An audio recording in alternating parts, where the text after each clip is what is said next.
Alright, I'm Matt Matola and I did golf and club management.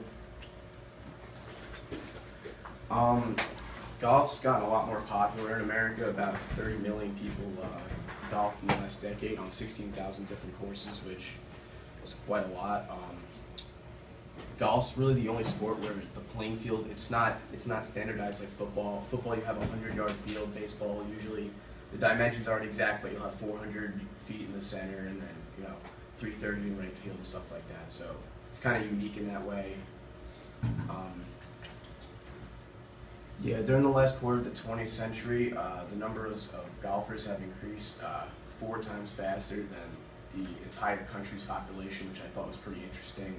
It's getting to become a very popular sport now, and a lot more youth is incorporated into golf now.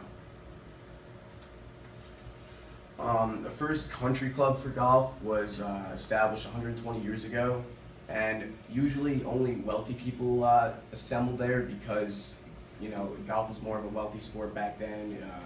Most people worked in the mines in England and stuff like that, so only the wealthy usually gathered there. And eventually, in the United States, people started moving out of the metropolitan areas, and they started going to upstate New York and the Catskills and stuff like that, and started establishing other country clubs there.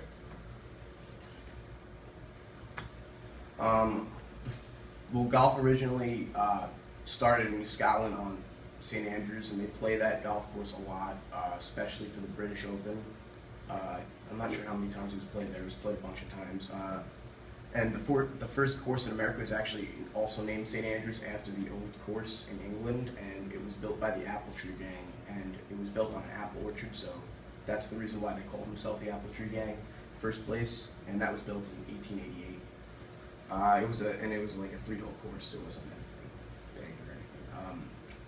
And the USGA, which is the United States Golfers Association, that was formed in 1895, and they basically made all the rules and the regulations of golf, and all the rules stand today. And Augusta Golf Club was built, which every year they hold the Masters, and that's basically that's the first major every year, and it marked a new era in golf course design. Golf wasn't really popular before World War II.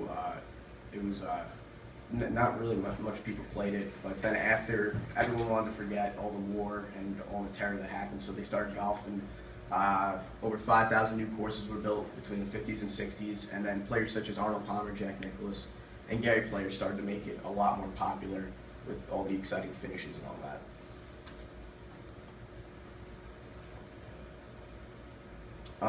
The first country club in the U.S. was Brookline Country Club, and that was built in Boston.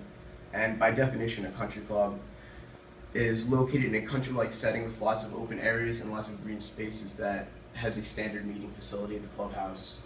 And the clubhouse would be a place where people can meet, socialize, and get to know other people. Okay, there's 2 different types of clubs, 3. There's the public club, that's obviously open to all people in the public area. Private clubs, you need a membership to play there or belong to it. And then private exclusive clubs are clubs that you actually need an invite to. There's a bunch of them around. I know Augusta is one of them.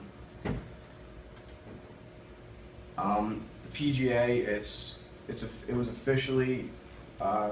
officially made up in 1914, and it was similar to the Club Managers of Boston that was formed, but it was really formed in New York, and this would go on to be the PGA, and there's over 28,000 members in the PGA today. Okay, the club organization. There's a board of directors. They make the rules, govern the club, make sure everyone's doing their job. The executive committee is just composed of the club's officers. It's very similar to the board of directors.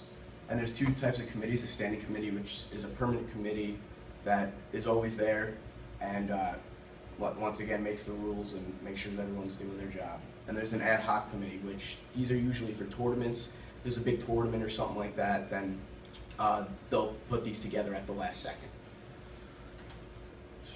Okay, there's over 11,000 golf courses in the U.S. to date. I think that was till 2010, so there might be a little more than that now. But they generate $21.6 billion a year, so they're pretty significant to the U.S. economy. And 75% of the golfers are male and 25% are female, but it's getting a lot more popular from the female side. It's about 30% now. The southeast region of the U.S. obviously has the most golf courses and the most golfers. The reason for the weather, it's a lot more flat down there, easier to build courses, and there's a big increase in golfer population there, and a lot of vacationers. Okay, there's a lot of things that affect the market of golf, like obviously if you live in New York, you're not going to be able to play year-round. People in Florida and down south can play year-round. The condition and the course playing experience, that's obviously a big one. Like, I'm not going to go play Augusta. I'm obviously not that good. And just the price to play. Some people play smaller public courses. Some people play, private courses if you're more of an accomplished golfer. Okay. These are the four majors, the Masters. That's the first one. I explained that briefly. This was started by Clifford Roberts and Bobby Jones. This is the only major that is played on the same course every year, Augusta National Golf Club in Augusta, Georgia. The Green Jacket's awarded to the winner every year, and this is largely responsible for getting golf popular again. The exciting finishes. Okay, second major, U.S. Open. This is first played October 4th, 1895, and the winner last year was Justin Rose and Marion, Philadelphia.